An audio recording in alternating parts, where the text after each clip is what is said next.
What's up, horror fans? It's Dan from Daniel Hegarty's Movie Reviews, and today we're going to talk about It, the new one, Chapter 2 mainly, but we're also going to include things to do with the old Stephen King It novel, the original TV miniseries with Tim Curry, and what they did in the new one from 2017 and the 2019 release of Chapter 2.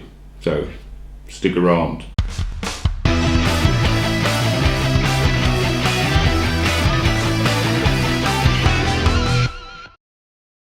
So firstly, let's talk about the original TV miniseries and what they sort of included from the book. Now, I read the book some years ago and I did think it over-embellished a little bit, but this is why the TV series got split into two, I think, because there's a lot to include, and if you took a lot of the way the book was written out of the film, it's going to be very difficult to decide what's going to make the grade and what isn't. So they've obviously included as much as they could that would change that would keep the storyline true to the original novel, and what they took away was correct in my view. It didn't really affect the overall storyline or the characters or anything. You got your time with every single character in the book. The way the book is written is it starts off pretty much where they are adults and they all receive the phone calls to say you need to come back to Derry, and it then gives you an insight into their life now, and then it jumps into their past to show you what their experiences were with It and Pennywise the Clown. So the film kept really true to the book, apart from a few bits at the beginning and at the end, mainly at the beginning to sort of introduce the film. Obviously you've got Mike, who is sort of investigating the current deaths. That's kind of like the film introduction. They needed something so you kind of knew what it was all going on. And then he rang round the Losers Club to invite them all back on their oath of if it comes back, to come back and fight it. So the original TV miniseries kept it quite close to the book, and I really liked it. There isn't many laughs in the book. There's some parts of the book that are quite unnecessary, I would say. Stephen King does like to include these things, unfortunately, I think, where people just aren't interested. So Beverly was a bit of a hoe, and she sort of went round all of the Losers Club. They didn't need to include that in the book. They didn't do it in the miniseries originally. They kept Beverly as a nice girl, and they've done that pretty much in the new one as well, which I think is really important. The second thing about the original TV miniseries, I should say, is they kept the jumping back on timeline. So they basically started off with Mike phoning round all of the other losers, and then they had a flashback of, you got to see a slight insight into their life, which is enough because it's quite over-embellished again in the book, which is why it's like this sort of thick. I mean, look at the size of that. Look at it. It's pages. It's like 1,300 and something pages. But that's why it's in two sort of segments in the film. So they jump backwards and forwards. You see a bit of their life now, a bit of their memories, and where they met Pennywise mainly, and some of the things that happened to them which terrified them, and then it gives you more and more of those sort of flashbacks, so to show you what they did to sort of fight it. And then the second chapter is mainly about when they're an adult and what they do now to when they go back and have their reunion and fight it. Now, they did do this in the new films, but instead of having flashbacks, they decided to show you a sort of day by day account of what happened back in, I think it's set in like the 60s, 50s, 60s, and then again later, well, it might even be 70s, but later on then, when they were adults, it showed you some relevance to the older, to them as children, but it wasn't flashing back. It was then, and the movie is now. So you're now watching them in current day, more or less, and how they're dealing with it. Now, I understand why they did that. The way the old film did it was quite swap and change, and even in the book you do start to think, oh, another person I've got to find out about, and you start to, I mean, we know the overall storyline, we know how many of the Losers Club there are, so in the film it's quite easy, but in the book it's quite difficult to flash back, and then even in the original film you start to feel like, oh, another person, I just want to get on and find out what's going to happen to Pennywise and what's going to happen now. There were several bits they kept, although they were done slightly differently in the modern, the new one, such as certain people killing themselves because they were too terrified, although they further explained it than the old film. It was just he killed himself because he was terrified. In the new one, it was kind of like he did it because he was too scared to contribute and he felt he would be a burden on them. Not much of a big change, and that's kind of a nice roundup of that instance. They had the sort of love triangle between Bill Beverly and Ben that was in the original, which is fine. And then I think they sort of use that towards the end of the film and they pick the better outcome.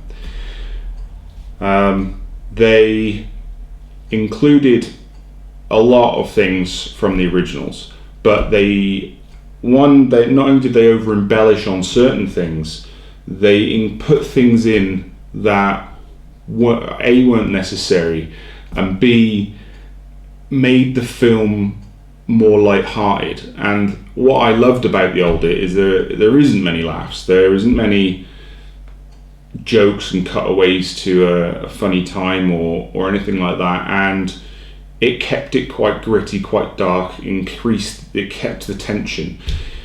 The new films and the style of new films in general is to work the audience throughout the film, and they put a laugh in here and there, or they lighten the mood so that when you come back to the gritty reality part of the film, it's like a roller coaster. You're happy, then you're sad, then you're happy, then sad, and that's fine. I think to the population, to the masses, that is maybe a better way of sort of doing it. People maybe get more enjoyment watching films that way, but in all honesty, that's not how I like a film. I feel that if it's a horror film and you're sort of reworking some original material, to put laughs in is an obvious way of sort of appealing to the masses, instead of keeping it true. And the best jump scares I've witnessed are when you keep the tension for a long period of time and delay the jump. And never a pointless jump scare. I hate there was just something flies across the screen and it's something that the actual character isn't experiencing. They just do that to the camera or to the audience for the sake of it. Those are completely pointless. But if you're experiencing what the character experiences as a scare or a jump, then that's a totally acceptable jump scare, and I actually find them quite enjoyable if they're done right. It kind of is in between. There's some jump scenes which is fine, when like Bevy turns around and he grabs her by the throat. You're feeling her shock there when she sees him. But I suppose other instances when somebody just opens the door really loudly and you feel the person's shocked, but there's no actual outcome. It was just it scared them. It's okay. I suppose again you're feeling what the character feels. That's fine. But what I mean by them including stuff that just isn't necessary. So what made the original so good is Pennywise, played by Tim Curry. Now, it's going to be really hard to follow someone like his shoes and Bill Skarsgård in the recent Pennywise films decided not to do the same thing, and I can understand that because it's destined to fail.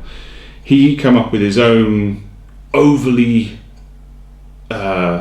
dramatic Pennywise that looked creepy. Now the thing about the old one is Tim Curry looked like a clown. He looked like a clown. He wasn't particularly scary. He had sort of bloodshot eyes a little bit and his discoloured teeth a little bit. But if you've seen him in circus, you would think he was a clown. Now, Pennywise in the new ones, if he was in the circus, you'd be like, wow, that's a creepy clown. He looks scary. You know, there's nothing about him. He's got like a cracked forehead and old-fashioned clown clothing. And that's okay, but the bit where they're trying to make him fun to people, where you sort of know there's a real sinister part of this coming up. You know, we know he's not fun. Currently the actor, the character thinks he might be fun, such as Georgie when he goes in the well and all that sort of stuff. He sort of tricks him in. Now, if you've seen Pennywise in the new one in a drain, I don't care what age you are, you'd be like, screw that, I ain't going near you, you're creepy as fuck looking.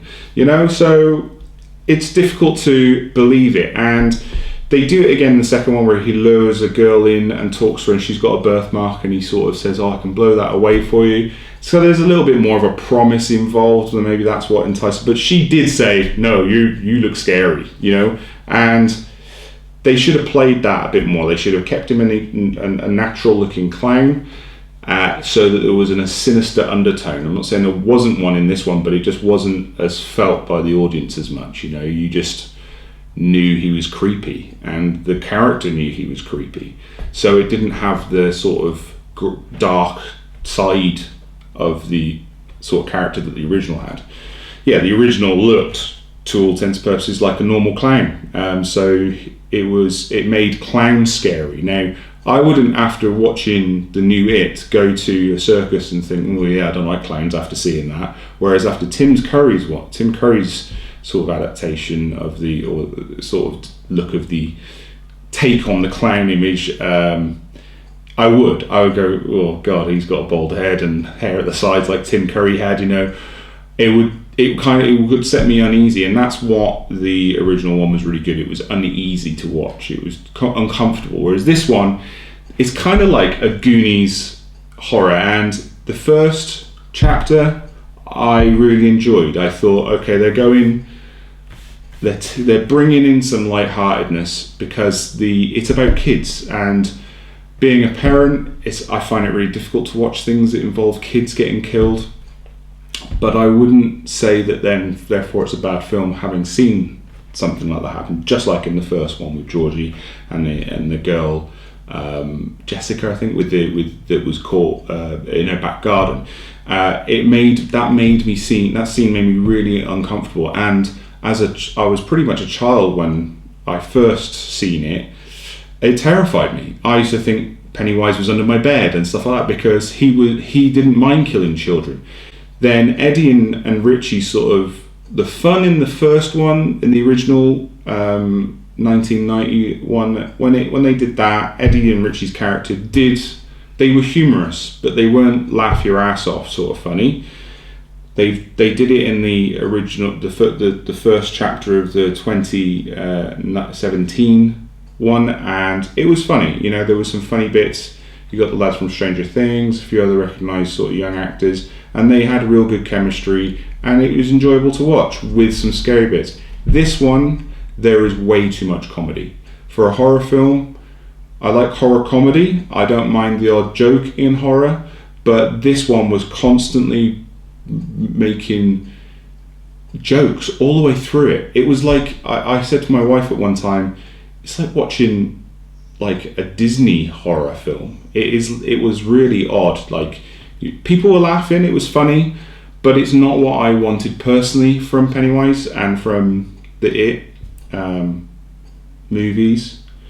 I when I heard things like it's got the most blood in history in a film, you know, I thought, great, it's going to be very gory. You won't be able to lighten the mood in a gory film so much. It didn't go that way at all. You know, one of the scenes where they have 3 doors to choose, they open, there's a little dog behind there, and they're like, oh, good boy.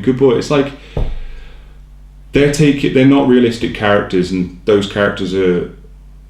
It's like out of a comedy. It's like they're appealing to children, and I get why they do it. They're trying to appeal to a larger audience, and that just upsets me because it's not true to the original material. It's like they've put too much in, and they made Richie gay, which doesn't bother me, but it does make me wonder why. And I was thinking about this quite a long time. In today's society, it doesn't. Why should it matter what orientation you have if there isn't any scenes that involve that in the film? So why would they point out that he is? And having thought about it at great lengths, I think it's really a silly way of trying to appeal to the LGBTQ community to sort of try and include them, which is kind of not the point. The point is it doesn't matter what you are or what you do or who you are or what you identify as. It's totally up to you. And so it was like a straight person's idea of appealing to the gay masses, and I just thought that's really, really daft. Unless you guys know of another reason why they included it, maybe I missed something early on in the film, but this seemed really stupid. I mean, it's not in the book. Richie isn't gay in the book, and in the original films he's not gay. So this is something new that they've included, and it's definitely because they're trying to make it more appealable to a mass audience. And they've done it in several ways. They've included so many film references. In the cinema at the end, there's Nightmare on Elm Street 5. It's fine. On the billboard, they have. I think they have Back to the Future posters, they have Lost Boy posters, they have all these stuff shown in the background, more so than they did in the original, in the first one, chapter 1. So it's like this is such a big money grab.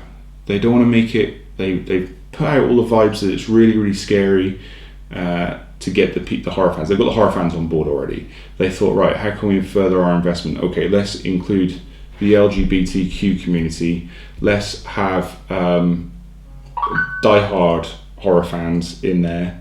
For example, there's Nightmare on Elm Street reference. There's a Back to the Future reference, Lost Boys reference, The Shining reference. I'll do a montage actually of all, when it comes out. I'll do a montage of all of the different film references that I noticed. Stephen King's in it, which is cool. He wrote it and he likes to cameo and stuff, so that's cool. But there's all these references that makes me think, right, they've got the horror community, they want the movie community, not just the horror fans, but the movie fans interested. They want the LGBTQ community interested. They wanted the comedy people interested, because there is some really good comedy bits in it that I laughed at. But it's a money grab. It's not. The first one was done so well. It was enticing and it was scary. You had the lovable sort of kids side of it, and then which they do and have in the first film, and there is camaraderie in the book and other stuff that goes on when they're kids that they decided not to include. But they have all these things that they included really well, with a bit of comedy in there to lighten the mood and to scare you again. And in this one, they went overboard with the other stuff rather than just trying to keep to the horror, and it's a real shame. It's a real shame. I presume Stephen King was fine with the changes because he's in it. He I guess he wouldn't include himself if he wasn't on board with the script. But I think they could have done way better, and they may have. All of the references, and I even think, and I'm not 100% sure if there's any way of finding this out, but I think there was a Hellraiser reference in there.